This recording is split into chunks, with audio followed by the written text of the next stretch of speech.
Bonsoir, bienvenue sur la chaîne Carpe Diem. Je vais vous faire un petit unboxing, le tarot des contes et légendes du monde de Yoshi Yoshitani. Donc il a été traduit en français il n'y a pas longtemps. Hop. Donc il a pris 27 € aux éditions Vega. Donc il est dans une boîte rigide comme ça. Donc commencez votre voyage spirituel avec cette magnifique réinterprétation du tarot grâce aux divinités, au folklore et aux contes de fées du monde entier. Le chemin vers l'illumination est propre à chacun d'entre nous, mais la plupart des leçons que nous apprenons sont issues d'histoires communes transmises entre les cultures et les générations. Grâce à une compréhension aiguë des archétypes traditionnels du tarot, Yoshi Yoshitani insuffle à ses cartes sa vision du monde et une sélection originale de fables et de contes multiculturels. Les arcanes majeures sont animées par des personnages d'histoire populaire devenant archétypes, comme la petite sirène naïve issue de la fable danoise et représentée par le fou, la Belle et la Bête de Chine symbolisant les amoureux ou Inemoa et Tutanekai de la légende maori pour incarner le monde. Les arcanes mineures, quant à eux, sont enrichis par diverses fables, mythologies anciennes et légendes spirituelles telles que la femme grue au Japon, Aladdin perse, Jacques et le haricot magique Angleterre, Fenrir en Norvège, Oedipe en Grèce, les Pandavas en Inde et bien d'autres. Donc bon, ça, il y a 78 cartes et un livret de 100 pages tout en couleur et un sac en satin pour protéger les cartes. Donc voilà, alors déjà la boîte, les couleurs de la boîte sont magnifiques. Voilà, on a l'intérieur de la boîte comme ceci. On a un pochon pour une fois qui est accordé aux couleurs, un beau pochon en satin bleu, ça change. Déjà c'est rare les tarots sont jamais dans des pochons, c'est vraiment très très rare. Donc le dos il est comme ceci, donc je sais pas comment aller la version anglaise, mais je crois que le dos était pas pareil et les cartes il me semble qu'il y avait comme des petites traits dessus, ceux-là non elles sont mates mais lisses. Donc les tranches sont blanches. Bon, ceux-là, je les laisserai blanches parce que je trouve que ça fait joli avec ce jeu. Donc les tranches, je ne toucherai pas. On a un petit guidebook. Donc voilà, tout en couleur. Hein. Auditeur, explorateur, orateur, sois le bienvenu. Donc là, on vous dit, hein, ce tarot est une compilation de cartes qui utilise le symbole visuel, telle une passerelle entre le subconscient et le conscient. Ce tarot qui combine mythologie et divin utilise les divinités, le folklore, les contes de fées, les mythes et légendes du monde entier pour reprendre les différents thèmes du tarot traditionnel. Les arcanes majeures représentent ce que l'on appelle communément le voyage du fou, où chacune des cartes illustre un archétype ou un obstacle rencontré sur la voie universelle vers la sagesse. Les cartes de 1 à 21 représentent l'odyssée du héros, depuis l'enfant naïf à l'adulte accompli. La carte 0, le fou, la folle dans ce tarot, représente le héros lui-même. Prises collectivement, ces cartes sont considérées comme les cartes puissantes porteuses de vie. De nombreux tarologues baseront leur lecture sur ces 22 cartes uniquement. L'arcane mineur est composé de 56 cartes réparties en 4 couleurs. Ces cartes représentent des moments insignifiants dans le voyage du fou, explorer les différents points de rencontre des suites et la signification du nombre associé aux cartes inventoriées ci-dessous vous permettra de mieux les interpréter. Donc là, on reprend hein, les coupes spiritualité, eau, émotion, sentiment, les écus, matérialisme, terre, richesse, physicalité, les épées, intellect, air, compréhension, esprit, et les bâtons, créativité, feu, vitalité et cœur. Donc les écus, c'est les deniers. Donc les nombres, là c'est bien, ça reprend Silas, début, inspiration, le 2, équilibre, choix, ainsi de suite. Signification, donc il y a les cartes à l'endroit et à l'envers. Les tirages, donc tirage à une carte, la question du oui ou du non, généralement pour faire des prévisions pour le jour même ou le mois à venir. Bien qu'il ne s'agisse pas d'un tirage techniquement parlant, tirer une seule carte est idéal pour une lecture simple et rapide. Vous pouvez utiliser ce tirage pour voilà, la question oui ou non. On a un tirage à 3 cartes. Donc il y en a 2. Donc option 1, option 2, ce que vous devez prendre en considération. Après l'autre, c'est ce que l'autre personne souhaite, ce que vous souhaitez et où cette conversation vous mène. On a le tirage à 5 cartes, donc en croix.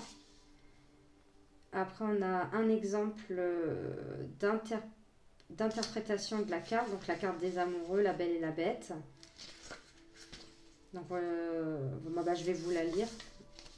Donc en première lecture, cette carte suggère l'amour, la romance et la connexion. Le conte de la Belle et la Bête aborde également les thèmes du déséquilibre des pouvoirs, de la maturation, de la liberté de rester ou de partir et enfin d'un couple qui apprend à se compléter. Pour interpréter cette carte, celui qui fait le tirage peut choisir la partie de l'histoire qui résonne le plus en lui. Ce qui parle à la personne qui tire les cartes peut changer en fonction des autres cartes du tirage, de sa propre intuition ou de son lien intime avec l'histoire. Plongées dans le symbolique de la rose, les roses rouges représentent souvent l'amour, mais leurs épines les rendent inaccessibles et font donc peut-être l'illusion à une beauté inaccessible. Maintenant, observez l'illustration de la carte dans son ensemble. Alors la belle est représentée dans les nuances de bleu aquatique et la bête dans les rouges flamboyants. Le palais au loin est quant à lui esquissé dans des tons de mauve. Donc on voit là. Cela peut symboliser le compromis ou l'harmonie. Il peut également s'agir d'une allusion à la tour, l'un des symboles qui apparaît dans les arcanes majeures et qui évoque une destruction inattendue. Bien que cela puisse constituer beaucoup d'informations pour un néophyte, le plus important est de rester serein et de se laisser porter par son intuition. Goûtez à l'expérience de vous connecter à votre subconscient et laissez les cartes vous guider. Donc voilà, donc après on commence par les arcanes majeures. Bon alors par contre voilà c'est tout petit, hein, c'est très succinct. Donc la petite sirène, alors mettons la petite sirène pour le fou, donc c'est un conte du Danemark, donc ça c'est bien par contre. Donc la folle se retrouve sur le point pivot d'une décision importante. Elle est prête à émerger de son subconscient et à plonger dans le monde physique, à passer du stade animal à celui d'être humain. Elle est inconsciente et exaltée par cette nouvelle vie qui l'attend, ignorant les mises en garde qu'elle reçoit. Donc carte à l'endroit, début, perspective, caractère, impulsif, innocent, esprit libre, et carte inversée, apathie, hésitation, choix peu judicieux, idée noire et imprudence. Donc ça c'est pour les arcanes majeures, et là les arcanes mineures, voilà, on a la même chose. Donc voilà, par contre à chaque fois on vous dit d'où le conte vient, donc vous pouvez après regarder s'il y a un conte qui vous intéresse, parce que bon bah on les connaît pas tous, hein. On peut aller regarder sur internet ce que le conte dit. On n'a rien sur l'auteur.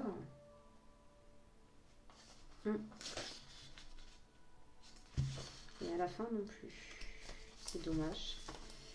Je sais pas si dans la version anglaise, là non plus, au dos. On va regarder les cartes. Donc elles sont, par contre, elles sont très épaisses, elles sont de très très bonne qualité. Donc là, on a au lieu du fou la folle, la magicienne, la grande prêtresse. Les couleurs sont super jolies, hein. L'impératrice, l'empereur, la femme hiérophante, les amoureux, le chariot, la force, l'ermite, elle est magnifique, la roue de fortune, la justice, le pendu, elle est belle, la mort, la tempérance, le diable, la tour, l'étoile, la lune, donc ça reprend l'illustration de la boîte qui est magnifique, le soleil, le jugement, le monde. Donc là on est dans les coupes, l'as de coupe, le 2, le 3, le 4, le 5, le 6, on dirait une petite poupée russe, le 7, le 8, le 9, le 10, le valet, le cavalier, la reine et le roi. Donc après on a dans les deniers, donc l'as de denier, le 2.